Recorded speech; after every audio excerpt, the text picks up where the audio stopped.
My name is Rachel Kim. I'm 37, and right now I'm standing quietly at the back of my brother's Army Ranger graduation in Fort Benning, Georgia, dressed like any other guest. To everyone in my family, I'm a dropout who couldn't handle military life. The truth? I'm a full-bird colonel in Air Force Special Operations, with multiple Black Ops missions under my belt. For the past decade, my role has been buried under layers of clearance. National security demanded I keep everything under wraps, even from those closest to me. As I watched my brother Daniel march forward, I noticed one of the high-ranking officers scanning the crowd. When his eyes locked onto mine, they widened in stunned recognition. What happened next still gives me chills. But before I tell you, let me know where you're watching from. Drop a like if you've ever had to hide your greatest accomplishments from those who doubted you. I grew up in Colorado Springs, just a few miles from the Air Force Academy. Our father, Major Vincent Kim, was an F-16 pilot who'd flown combat missions overseas. Military pride wasn't just part of our household. It was our household. The walls were lined with squadron photos and flags. My brother Daniel was practically born in camo, and Dad treated him like the golden boy. Me? I was the too sensitive one. Rachel's smart, but she doesn't have the grit, Dad once told his wingman over a beer, thinking I couldn't hear him. But I had grit. I woke up before sunrise to train, studied military history in secret, and applied to the Air Force Academy behind my parents' backs. When I got in, Dad's reaction was mixed pride and suspicion. "Don't waste this chance," he said flatly, barely meeting my eyes. I didn't. I graduated near the top of my class, especially in intelligence and strategy. That's when I was quietly recruited into a covert unit. My psychological profile and performance caught the attention of a special operations team working out of Langley. The catch? Absolute secrecy. My exit from the academy was staged as a personal failure. The cover story. I couldn't cut it. It crushed my parents. On my first visit home, Mom wouldn't even look at me. "We pulled strings for you," she said coldly, "and you threw it away." "I didn't ask anyone to," I replied, but there was no way to explain. My silence spoke volumes they misread. They never suspected the truth. Until today. My father was worse than disappointed. He didn't yell, didn't argue. He simply erased me. When relatives asked about his children, his voice would brighten as he listed Daniel's growing accolades at West Point, then fizzle when my name came up. "She's around," he'd say vaguely, already shifting the conversation back to combat training and merit ribbons. Thanksgiving became a test of endurance. "Daniel's been tapped for advanced tactics," my father announced one year, carving the turkey like a drill sergeant. "Top percentile, exceptional performance." "We're so proud," my mother added, smiling as she laid a hand on Daniel's shoulder. Her eyes brushed past me, like I was part of the wallpaper. Then my cousin Michelle, never one for subtlety, looked across the table. "So, Rachel, still working at that insurance office?" I gave the practiced nod. "Yep, still there." "Steady work, I guess," she shrugged with a bland smile. It was the perfect cover story. Boring enough to kill curiosity. Meanwhile, my real life looked nothing like a desk job. I'd been operating in nations we weren't officially in, executing intelligence extractions, drone targeting, and deep cover ops. I held classified commendations that never made it onto my parents' mantle, and my silver star sat locked away in a secured case hundreds of miles from home. They never knew why I sometimes vanished for months, never heard about the injuries, the encrypted communications, or the lives my work protected. Every promotion, every mission success was met at home with blank stares and backhanded comments. When I was promoted to major, Mom was busy planning a graduation dinner for Daniel's latest Army milestone. Daniel himself wasn't cruel, just increasingly distant. He'd call with updates on his progress, often ending with, "So, still at the insurance place?" I'd murmur something vague, feeling like a fraud with every syllable. Years passed like that. I developed armor. I told myself their ignorance didn't matter, that the mission was bigger than their approval. But it still stung. Deep down, I was just a daughter craving recognition. Every time they called me a disappointment without realizing it, a part of me wilted.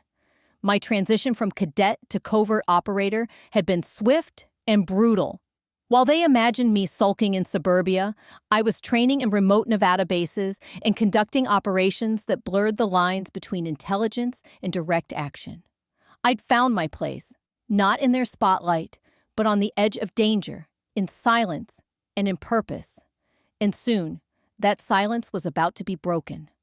The training compound was buried deep within the wooded outskirts of Langley, Virginia.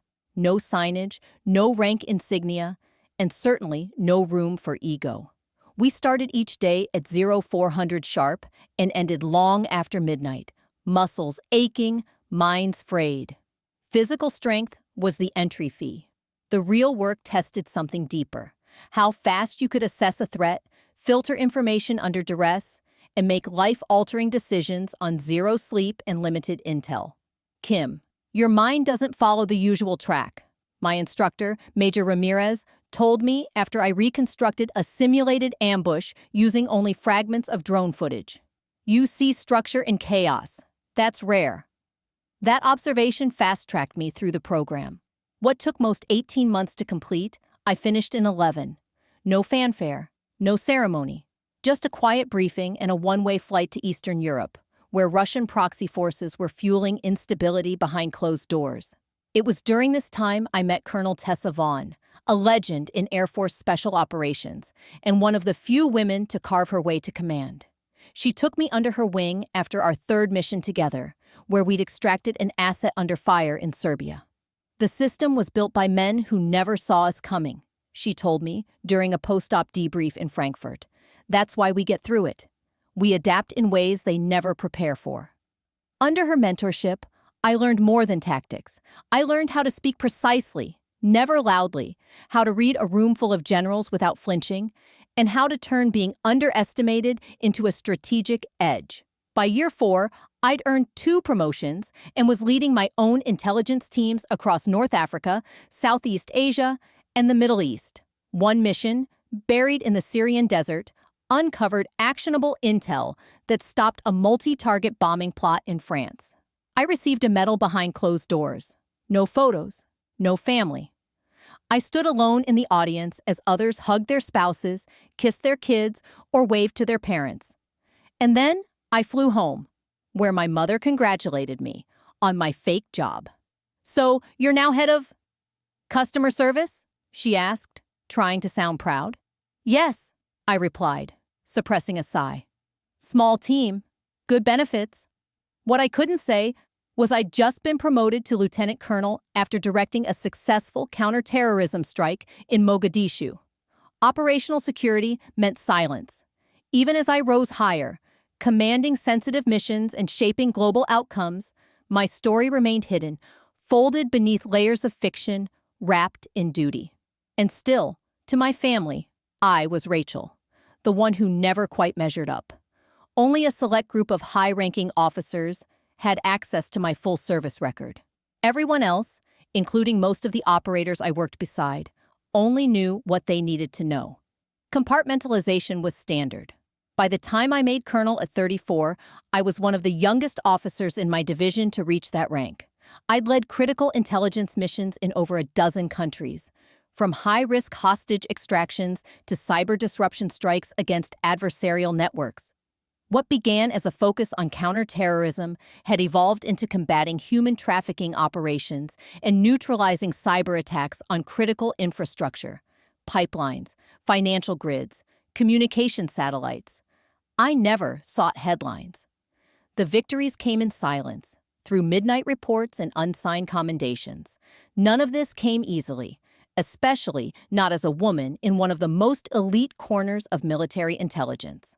I learned early to adapt gear built for a man's frame, to assert authority without needing to raise my voice, and to lead through strategy, not swagger. Some commanders wrote me off until results made them pay attention. Others underestimated me entirely.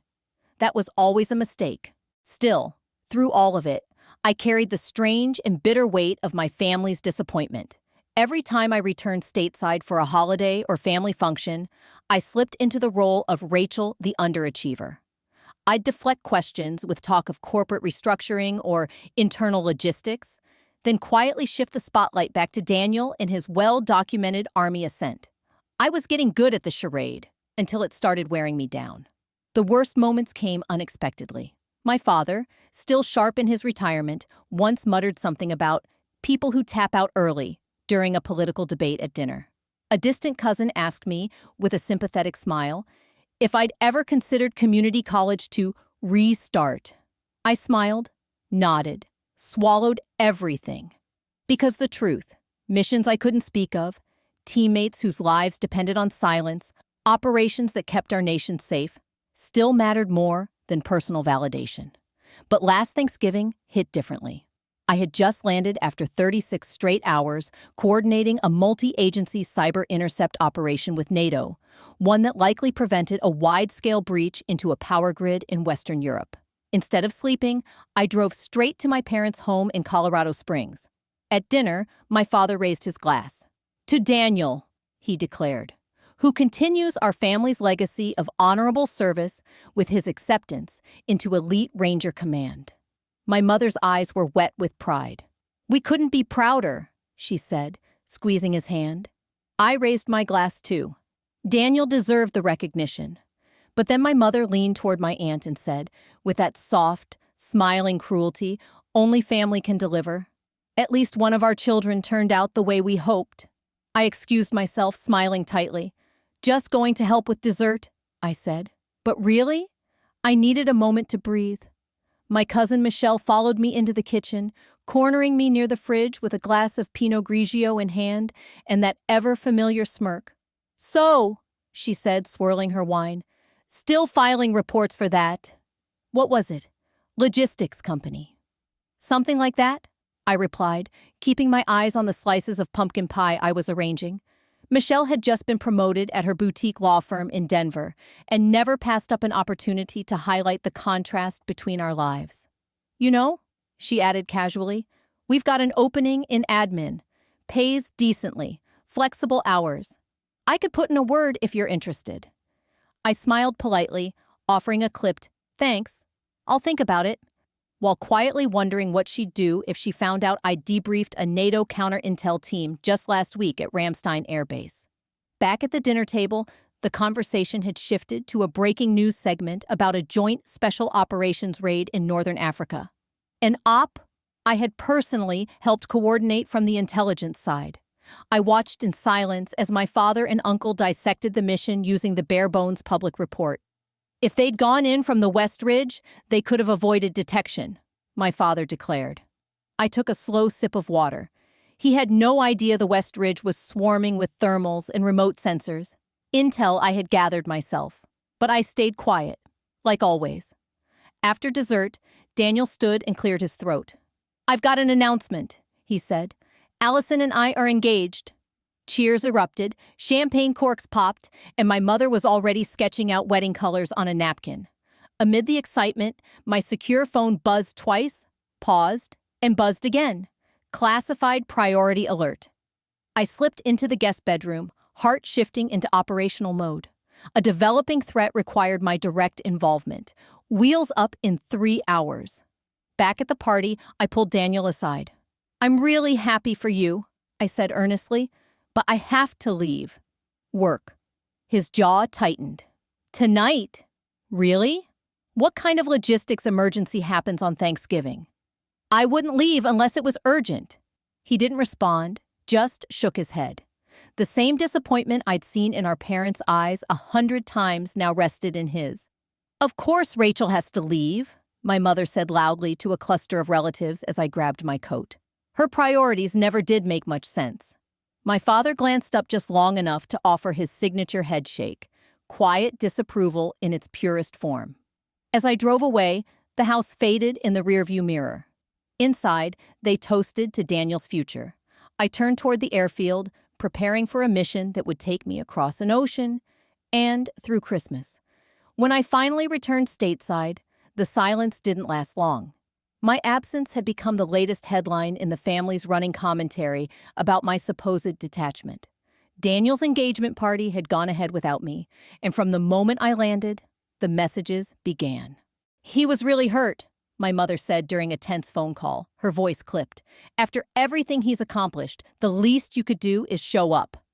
She couldn't know, that while they were passing around champagne and snapping photos, I was directing a multi-agency intel operation that resulted in the safe extraction of 6 kidnapped aid workers from a compound in northern Mali. The mission was a success. Lives were saved. I received another commendation.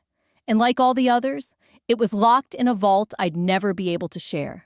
The divide between my classified success and my apparent failure as a daughter and sister widened with every passing month. Family dinners became performances. Every call, every visit demanded new lies. As Daniel's seal pinning ceremony neared, I reached a breaking point. I debated attending for weeks. Would my presence just deepen the family's resentment? Would my silence feel more like betrayal than absence? But something in me refused to disappear. So, I requested leave, arranged secure transport, and packed the only outfit I owned that didn't scream military issue. Old habits made me choose clothes that blended in while still projecting discipline, an unconscious effort to remain grounded in both worlds. The morning sun sparkled over the Naval Special Warfare Command facility in Coronado, California. As I approached, I instinctively scanned the perimeter, clocking uniformed personnel, gate placement, line-of-sight blind spots, old instincts kicking in. I didn't belong here. Not really. Not in their eyes. I arrived just as the ceremony began, slipping quietly into the back row while families filled the front.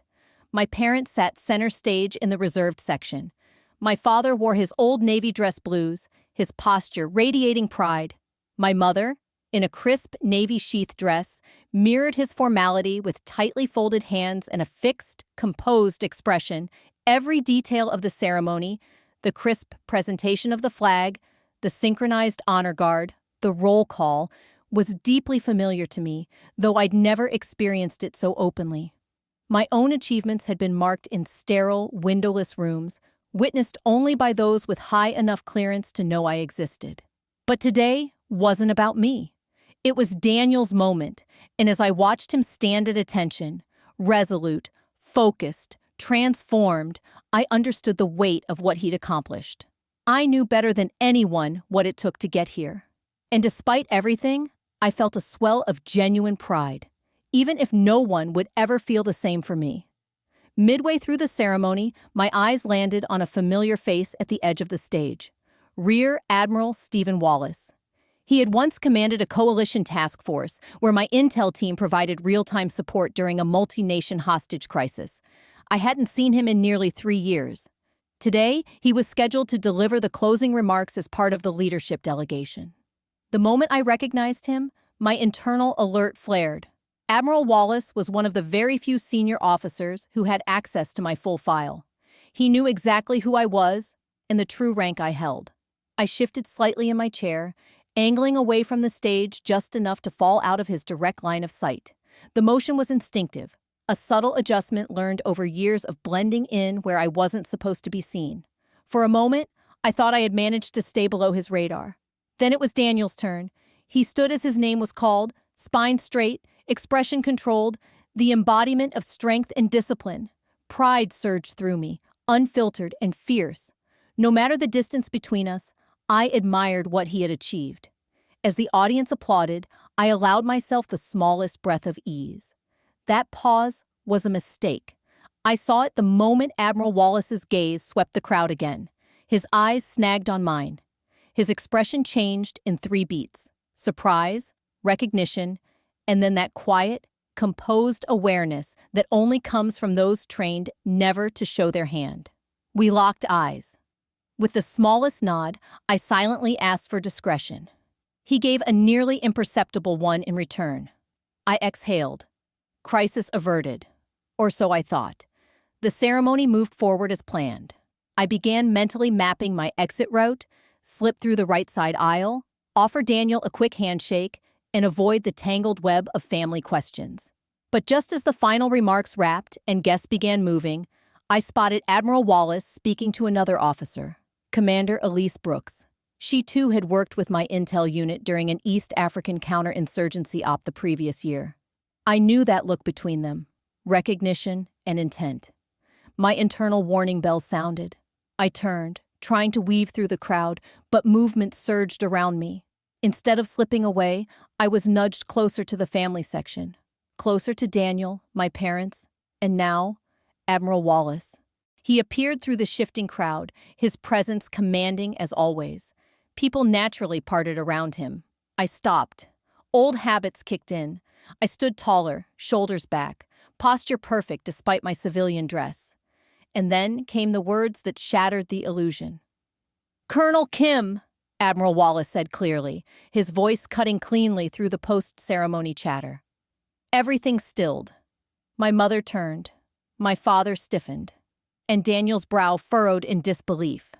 Before I tell you what happened when my family heard the Admiral call me Colonel, make sure to subscribe for the next part of this story, because what unfolded next changed everything they thought they knew about me. "I didn't expect to see you here today, Colonel," Admiral Wallace said clearly, the title carrying just enough volume to ripple through the post-ceremony murmur around us. Heads turned. Conversation stalled. Just feet away, my parents and Daniel froze mid-celebration. "Admiral Wallace," I replied automatically, shifting into the formal posture that years of command had etched into muscle memory. "It's good to see you, sir.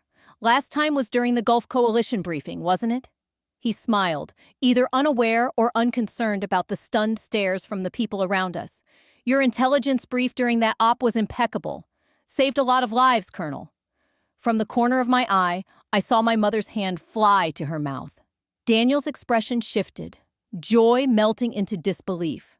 My father stiffened beside him, a frown forming like a storm cloud.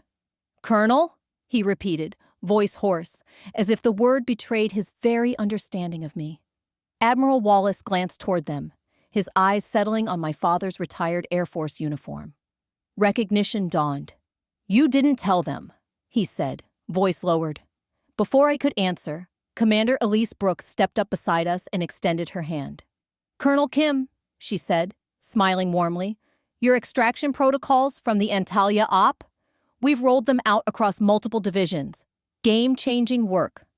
Around me, it felt like the carefully constructed illusion of my life. The safe, dull fiction was dissolving, detail by detail. "Rachel," my mother asked, voice trembling, "what are they talking about?" Admiral Wallace stepped forward slightly, tone shifting to one of command.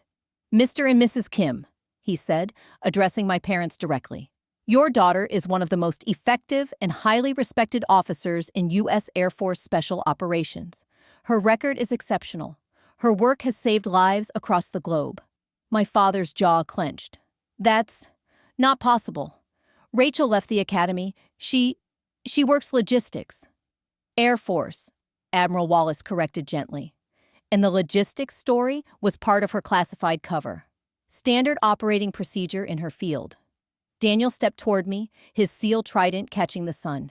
"Rachel, is this real?" The moment pressed down on me like gravity. No time to rehearse, no time to soften the truth. I looked at all of them. My brother, who had earned their pride. My father, who never thought I could measure up. And my mother, still frozen in disbelief. "Yes," I said quietly. "It's real. I've been serving all along."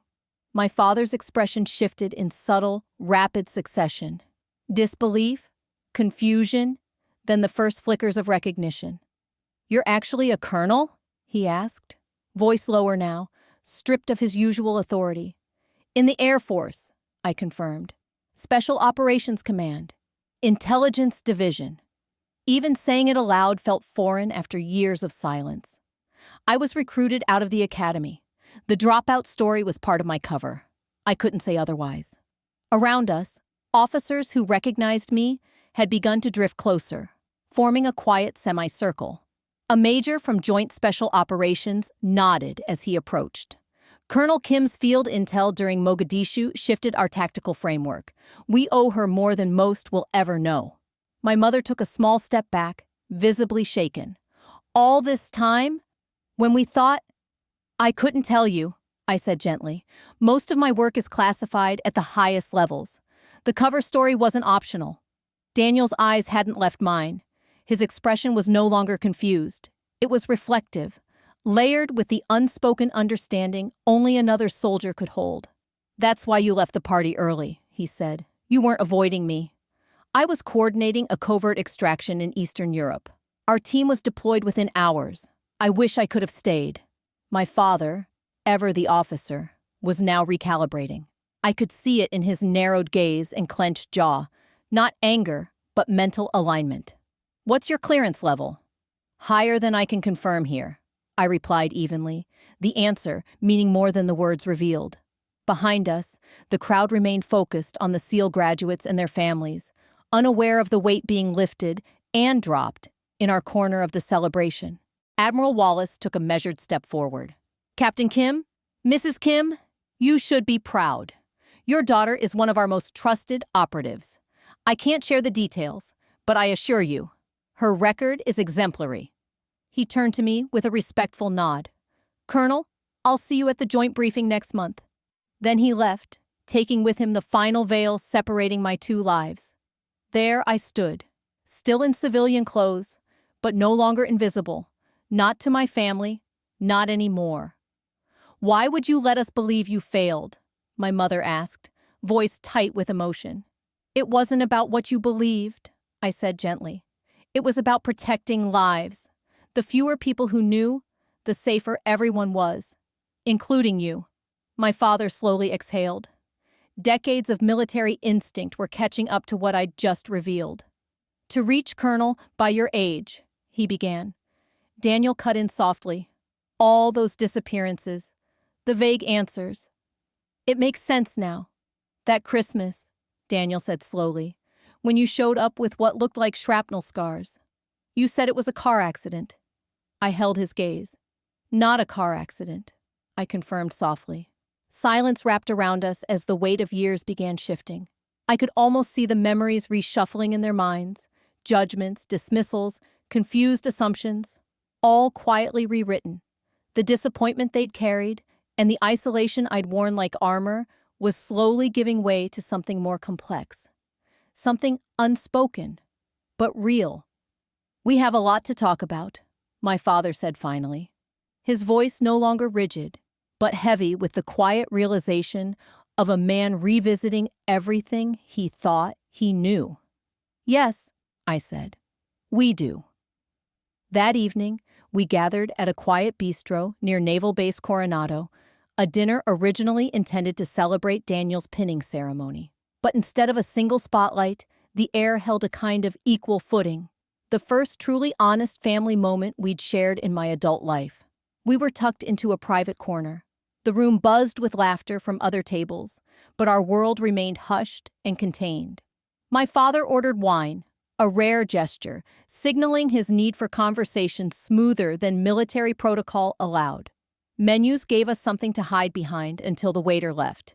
Then, my father set down his glass with slow precision. "So, a colonel." It wasn't a question. I nodded. "Yes. That's fast advancement," he said, his brow furrowing as the military part of him worked backward through dates and timelines. "Especially in," he lowered his voice, "special operations." "It's a unique program," I explained. "Joint command structure, but housed under Air Force Special Operations. Promotion timelines are based on mission performance more than time in grade." My mother, who had barely touched her bread, finally looked up. "All those years we thought you were just disappearing, missing holidays, ignoring our calls." "I was deployed," I replied gently, "often in places I can't name, doing things I can't talk about." Daniel leaned in, brow tight with a mixture of awe and guilt. "That scar on your shoulder? From 2 Christmases ago?" "Kabul," I said simply. "Extraction mission went sideways." My father's jaw tightened. He didn't need an explanation. He knew exactly what that meant. And then my mother whispered, "And we were mad at you for skipping family photos." The table fell quiet just as the waiter returned with salads. We waited, not speaking again until he left. Then came the question that clearly bothered my father most. "Why the Air Force?" he asked. "You started at the Naval Academy." I couldn't help but smile. That was the most him question possible. The unit that recruited me was Joint, I explained, but it fell under Air Force jurisdiction. The work suited my particular skills, I said carefully, regardless of the branch. My father raised an eyebrow. Which are? Intelligence analysis under extreme pressure, asymmetric pattern recognition, asset development and management, I listed. And some other specialties I still can't detail. Daniel let out a low whistle. That's the heavy stuff, Rach. My mother looked at me like she was seeing a ghost of the daughter she thought she knew, trying to reconcile the civilian shell with the operator I had just revealed myself to be. But why couldn't you tell us anything? She asked, voice cracking slightly. We're your family. Because of operational security, I replied gently. My real position could have compromised missions. Or worse, exposed assets. People could have been hurt. The cover story wasn't mine to create. It was issued with the assignment.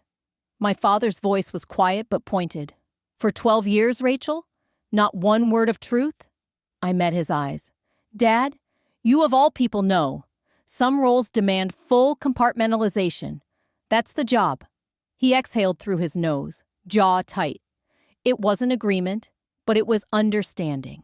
Years of service wouldn't let him argue the principle, even if it warred with everything in him as a father.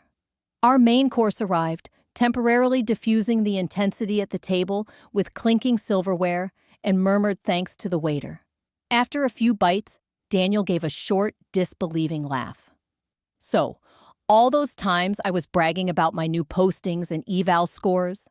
I was talking to someone who briefs the Joint Chiefs? I smirked. You weren't bragging. You were earning those stripes. He groaned. God, I must have sounded like such an idiot. You didn't, I assured him. Your accomplishments are real.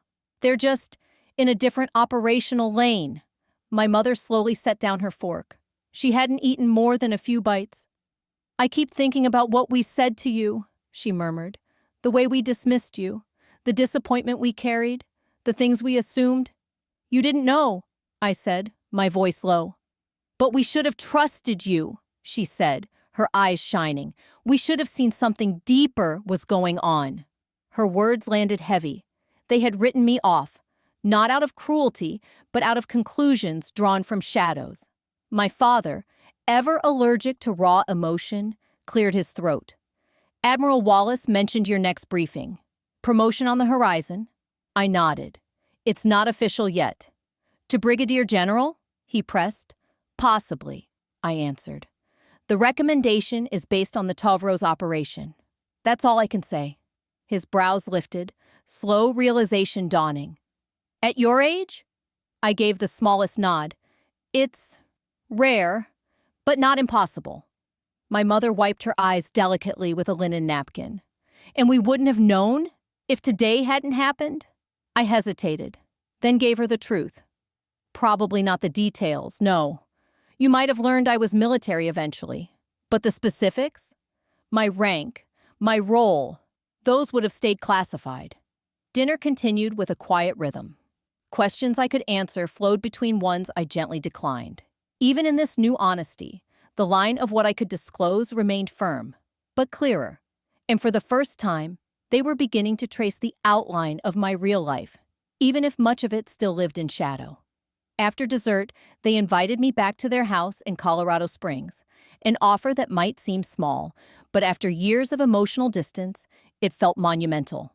In the living room, my mother stepped away and returned with a dusty shoebox wrapped in faded tissue paper. She placed it on the coffee table between us, her hands trembling slightly. I kept these, she said, opening the box, even when I didn't understand why you'd ever want them.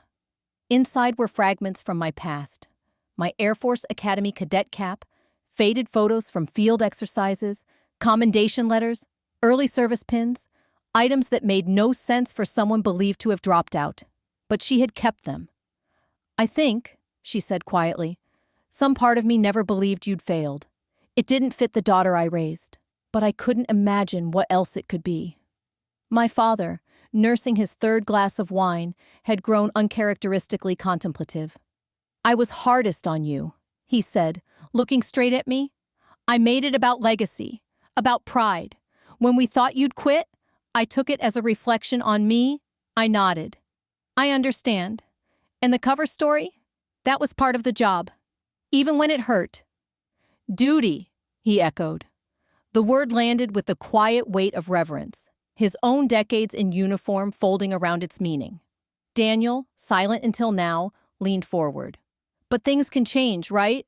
I mean, we know now. We get it. I can't share everything, I said. Some parts will always be off limits. There'll still be absences. Still silence. But now, my mother said gently, we'll understand why. As the night drew to a close, my father rose, posture straightening like he was back in uniform. He extended his hand. Colonel Kim, he said formally, I believe I owe you an apology. And my respect. I rose and took his hand, my voice steady despite the tightness in my throat. Thank you, Captain. It wasn't perfect, but it was a start, a new chapter where truth, even in fragments, could begin to heal what silence had fractured. As I stepped out of my parents' house that night, I carried two truths: the enduring burden of secrets I still couldn't share, and the unexpected lightness that came from being seen more fully by the people who mattered most. 6 months later, I found myself pulling up their driveway once again, this time for a 4th of July barbecue, a Kim family tradition that had spanned decades. The tension that used to clutch my chest during these visits had been replaced with something else: cautious optimism. This time, I wasn't carrying a grocery store pie or last-minute salad. I'd made the dish myself. It was a small gesture, but symbolic. This year, I wanted to participate with intention. I spotted several of my father's old Air Force friends gathered around the grill. In years past, I'd avoided these reunions, military men who spoke the language I lived daily, unaware of who I really was. The risk of slipping, the effort of hiding, it had all felt too exhausting. But today was different. My father caught sight of me and stood up a bit straighter, not quite at attention, but enough to register something had changed. Rachel's here, he called. Not cold, not flat, but with a tone I hadn't heard in years. Then he turned to his friends and added, my daughter, Brigadier General Kim, Air Force Special Operations. There was a pause, then respectful nods. Nothing more was needed. They understood. In that moment, no classified intel, no field stories, no medal counts were necessary. Just the rank, the branch, and the unspoken acknowledgement that I had walked a path only a few could comprehend. From the back door, my mother appeared, drying her hands on a kitchen towel. Her smile was easy, genuine. She pulled me into a hug, then whispered, I made a little display inside. Just a few photos, nothing sensitive. I promised curious. I followed her to my father's study, a room once overflowing with flight badges and squadron patches. In one corner now stood a modest arrangement: my academy graduation photo, a couple of unclassified commendations, and a formal portrait taken after my promotion to Brigadier General. Is this okay? She asked softly. I wanted to honor you too, but I wasn't sure what was safe. I nodded, eyes scanning the display. It's perfect. Nothing operational, just meaningful. She exhaled in relief. Your father checks it every day, you know. Back in the yard, I saw Daniel laughing beside the grill.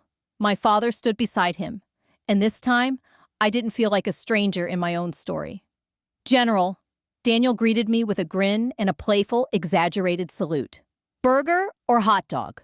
Both, I replied without hesitation, sliding into the kind of sibling banter we hadn't shared in far too long. I've just finished 3 weeks of MREs. I'm making up for lost time.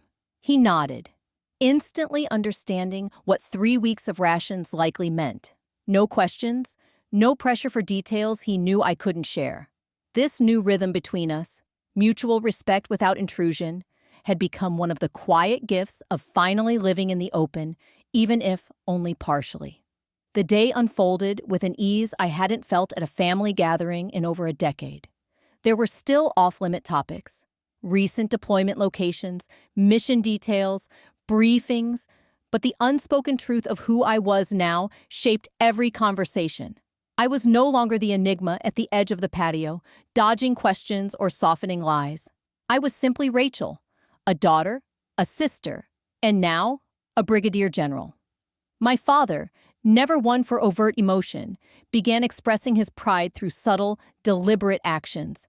He introduced me to his old squadron buddies with a clear glint of admiration. He mentioned my expertise during discussions about air-ground coordination, especially where Air Force ops intersected with Navy strategy. But most significantly, he deferred to my judgment, a gesture that held more weight than any apology. As golden hour settled over the yard, we gathered for the annual Kim family photo, a tradition dating back to our childhood. I stood beside Daniel, both of us in plainclothes this time, yet unmistakably marked by our shared service. There was no longer a sense of comparison between us, just mutual recognition. My mother directed the scene with the grace of a seasoned military spouse. "My children, both serving their country," she said to a neighbor adjusting the camera, "just in different ways." It was a simple statement, but one that would have been unthinkable a year ago. Later, as fireworks burst into the night sky, I stepped to the edge of the yard to glance at a secure message. My father approached, hands in his pockets, eyes on the sky. "All good?" he asked, the question bigger than it sounded. "Yeah," I said, slipping the phone away. "Nothing urgent." He nodded, still watching the red, white, and blue bloom above us. "I've been thinking about what it cost you, carrying that cover story, living under our judgment." "Just doing my job," I said softly. "The assignment came with parameters." "But it cost you," he insisted. "Recognition, understanding, from us." I considered that carefully. "There's something freeing," I said, "about being judged only by your work. No family legacy, no expectations." He was quiet for a moment, absorbing that. "Maybe," he said finally, "that's what made you better than we ever realized." "Still," my father said quietly, "I regret the judgments we made with incomplete information." "That's the nature of intelligence work," I replied, offering a small smile. "Everyone operates with incomplete information. The difference is whether you recognize its limits." The insight, drawn from my professional world, seemed to strike something deeper in him. He gave a crisp nod, the kind that blended military precision with personal humility. "A fair assessment," he said simply. As we made our way back toward the gathering, I found myself reflecting on the strangeness of the past 6 months. The revelation at Daniel's seal ceremony hadn't instantly repaired years of misunderstanding, but it had opened a new channel between us. Where silence and assumption once lived, there was now cautious truth. Not the whole truth, never the whole truth, but something closer. 2 weeks later, I stood in full dress uniform as the silver stars of a brigadier general were affixed to my shoulders. Unlike my previous quiet promotions, witnessed only by cleared colleagues behind secure doors, this time there were 3 seats marked family. My mother, father, and brother sat quietly in the front row. The official citation was vague, its words cloaked in generalities. Exceptional leadership, global operational impact, the usual protected language for classified accomplishments. But it didn't matter, because when I looked up, I saw pride in their eyes. Not confusion, not skepticism, just pride. After the ceremony, my mother pulled me into an embrace, tears brimming in her eyes. "I always knew you were exceptional," she whispered. "I just didn't know how." My father, ever the composed officer, offered a handshake first. But then, breaking formality, he pulled me into a rare, brief hug. "Well done, General Kim," he said gruffly. "Well done." The road from their greatest uncertainty to this shared recognition hadn't been smooth. It had been shaped by duty, deception, and the necessity of silence. But now, standing in a rare moment of earned visibility, I realized something powerful. To be partially known, truthfully, respectfully, was no longer a burden. It was enough. If you've ever felt unseen, underestimated, or forced to hide who you truly are, leave me a comment. I'd love to hear your story. After years of silence, I've learned that even partial truth can begin the healing. Support means everything, especially for those of us who've had to walk alone for a while. If my journey resonated with you, hit that subscribe button. And remember, sometimes being misunderstood doesn't mean you failed. It just means your strength hasn't been recognized yet. Keep going. Let your work speak. Your truth matters, even if it can't always be fully told.